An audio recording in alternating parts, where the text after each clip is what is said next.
Hi everyone, I'm Janneke and welcome back to my channel. Today I'm going to tell you about the books I've read recently. Since I haven't done this before, I could go back a really far time, but I decided to just tell you about the books that I've read in 2020. Those are 6 books total. 6. The first book I read this year is Watch Us Rise by Renee Watson and Ellen Hagan. I really enjoyed this book. It's about 2 girls who are both in high school and they're friends with each other, and they experience misogyny and racism in their high school, and they decide they want to take a stand against that. And not just in their high school, but just in general, help others in other high schools too. So they start a blog and they write about their experiences and things like that, and it grows bigger, and it's just a really great read. It does deal with parental grief as well. It deals with the death of a parent. Minor spoiler. I don't think that's really a spoiler because it's like it happens really early on and it's clear like from the first chapter that's going to happen, which does make it a bit difficult to get through at some point. It can get quite dark, but it's a really fun read overall and I really did enjoy it. I gave this book 4 stars. Also, I just went to Goodreads to check how many stars I gave it because I wasn't completely sure anymore. And that's not the first book I read this year. The first book I read this year is actually Gossip Girl Because I'm Worth It. So that was the second book I read this year. Gossip Girl Because I'm Worth It is the 4th book in the Gossip Girl series. I read the other 3 books in the few months before that, so I'm not sure what happens in which book, but they're the novels that the TV show is based upon. It does differ quite a bit from the novels. The first book is very, very similar. Similar.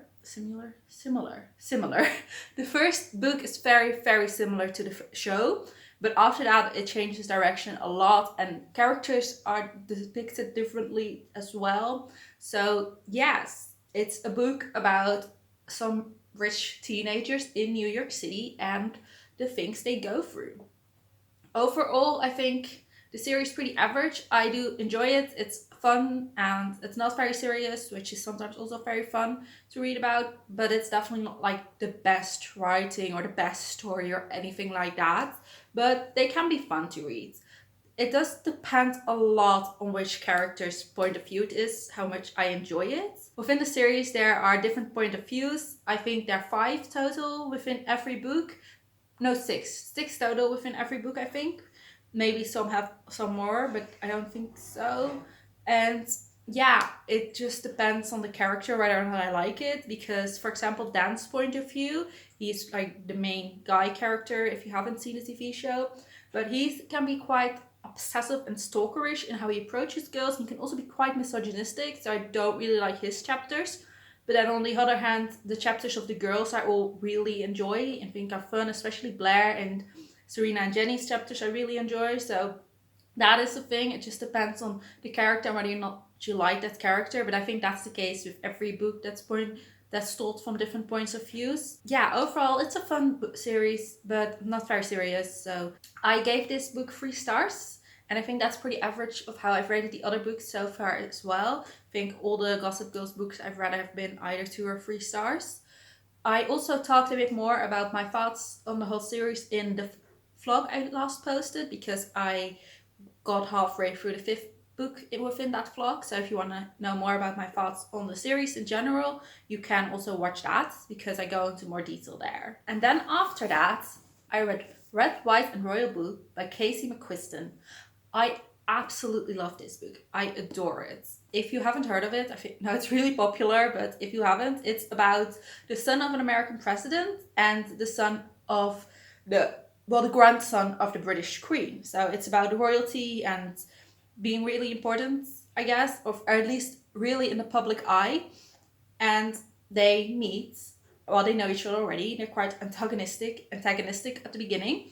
And they get into a bit of a public relationship scandal, and they have to pretend to be friends to show the world that, hey, we're not at war, we don't hate each other, we're actually super close. Even though that's definitely not true. And well, then they fall in love, and it's adorable and it's great, and it's also very serious. There are very serious things talked about as well, and I just loved that Well, this is a bit of a minor spoiler maybe, but I absolutely love that the book wasn't just about them getting together, but at a certain point they were together and you still had a lot left of the book to read. And it was actually about their relationship and how it developed and the problems and issues they had and how they overcame those. And I absolutely love this book so much. I gave this book 5 stars. It's an absolute favorite of mine. And when I finished reading this, I spent a couple of days not reading at all. Not because I didn't want to read, but because I didn't know what else to read, because I just wanted to continue in this world. When I finally picked up a book again after Red, White and Royal Blue, it was What If It's Us by Adam Silvera and Becky Albertalli. This is a book about 2 boys, one of which is in New York City for the summer because his mom has to be there for work, and he's a bit of a tourist, I guess. He has an internship there though, and he finds it quite difficult in New York because on the one hand, Broadway and everything are stuff he loves and he's very excited about, but on the other hand, he feels very alone in New York. And then the other boy, Ben, has just broken up with his boyfriend, and he's dealing with that first breakup and the loss of his first love, but also the loss of the friendships that came with it, and he's struggling through that. And then they meet.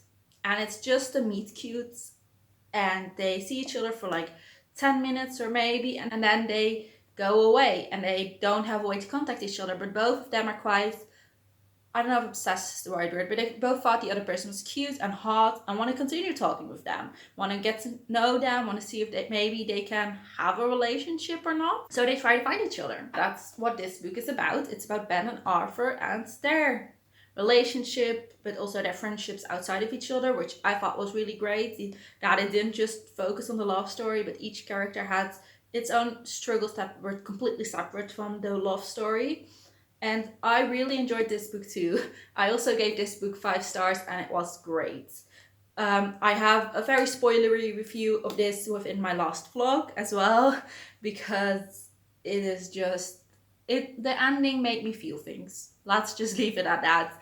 But that, if you want to know what that is, you can watch the vlog or like go to the part that's a spoiler really big, because I want to keep this video spoiler free. But yes, this definitely made me feel things. 5 stars. It's a great read and I definitely recommend it. Then after that, I tried to do the backlist readathon and failed at it. Well, I didn't fail at it. I wanted to read 4 books and I read 2 and started the 3rd one, so that's pretty good. The book I read for that was The Perks of Being a Wallflower by Chbosky. That was for the prompt to read a book that was recommended by someone, by a friend. And I got this for my birthday from a friend last year and she really loved it. And I enjoyed it too. I didn't love it as much as she did, but I did think it was a good book and it felt really important. The only issues I had with it was just that it was very sad. Like big parts of it were very sad and I had to watch my mental health and I couldn't like binge read it or anything because I just noticed that my mood was going down if I read too long in this. So that was a bit of an issue. Like definitely if you are triggered by things, definitely look up some trigger warnings because there are trigger warnings for this book and I'm sure you can find them online. If you can't, but you want to know, like just contact me in the comments or through Twitter or something and I'll let you know the triggers, because it is a good book and it felt very important to read it. But I did have to be careful with it and it was difficult to get through parts of it. But yeah, I didn't tell you what it's about at all. Very good at this, super professional.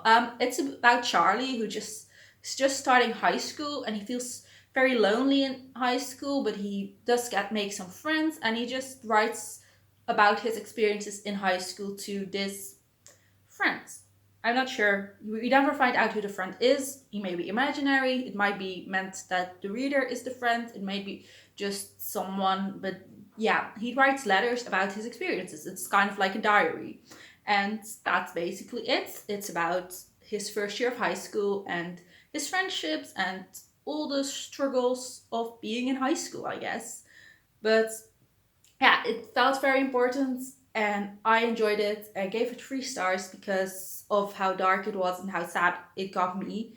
But that's just my own personal struggles. So if you don't have those, you'll probably enjoy this a lot more than I did. But I still gave it 3 stars because it was a very good book. And then the other book I read for the backlist readathon was Hoe houd ik het uit met mijn neurotische kat by Stephen Baker. This translates to something of how do I live with my neurotic cat.